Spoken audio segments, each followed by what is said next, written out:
Guys, எல்லோரும் எப்படி இருக்கீங்க? எல்லோரும் நல்லா இருப்பீங்கன்னு நினைக்கிறேன். நானும் நல்லா இருக்கேன். இன்றைக்கி வந்து கப் கேக்ஸ் ஆர்டர் வந்திருக்கு காய்ஸ். இங்கே பாருங்கள், நான் செஞ்ச கப் கேக்ஸ். இந்த கப் கேக்ஸோடைய ரேட் வந்து 10 ருபீஸ்க்கு நான் கொடுத்துட்ருக்கேன் காய்ஸ்.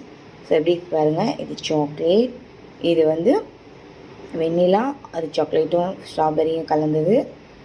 சாரி, இதுதான் ஸ்ட்ராபெரி கலந்தது. ஸோ எப்படி இருக்குது பாருங்கள் காய்ஸ். உங்களுக்கு என்னுடைய கப் கேக்ஸ் வேணும்னா என்னுடைய வாட்ஸ்அப் நம்பருக்கு கான்டெக்ட் பண்ணுங்கள். என்னுடைய ப்ரௌனியாக இருந்தாலும் சரி, கப் கேக்காக இருந்தாலும் சரி, உங்களை வந்து சேரும் காய்ஸ். அப்புறம் உங்களுடைய சப்போர்ட் வந்து எனக்கு ரொம்ப முக்கியம். என்ன மாரி ஹோம் பேக்கர்ஸ்க்கு வந்து நீங்கள் கொடுக்குற புத்துணர்ச்சி தான் எங்களுக்காக.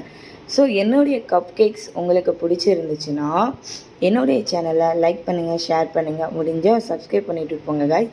என்னுடைய கப் கேக்ஸ் எப்படி இருக்குன்னு என்னுடைய கமெண்ட்டில் வந்து சொல்லுங்கள் காய்ஸ், நானும் தெரிஞ்சுக்கிறேன். ஆக்சுவலி வந்து இதை நான் ஃபஸ்ட் டைம் செஞ்சுருக்க கப் கேக்ஸ். ஸோ எப்படி இருக்குது பாருங்கள் காய்ஸ், நல்லாவே ஃபஜ்ஜியாக வந்துருக்குங்க பாருங்களேன், புஸ்கு புஸ்குன்னு இருக்குது நல்லா. அதுலேயும் நான் ஃபஸ்ட் டைம் செஞ்சுருக்கேன் காய்ஸ். ஸோ எப்படி இருக்குன்னு கமெண்ட்டில் சொல்லுங்கள். உங்களுடைய கமெண்ட் எதிர்பார்த்து இருக்கும் இந்த Sandhya home Baker. Bye guys. Love you guys.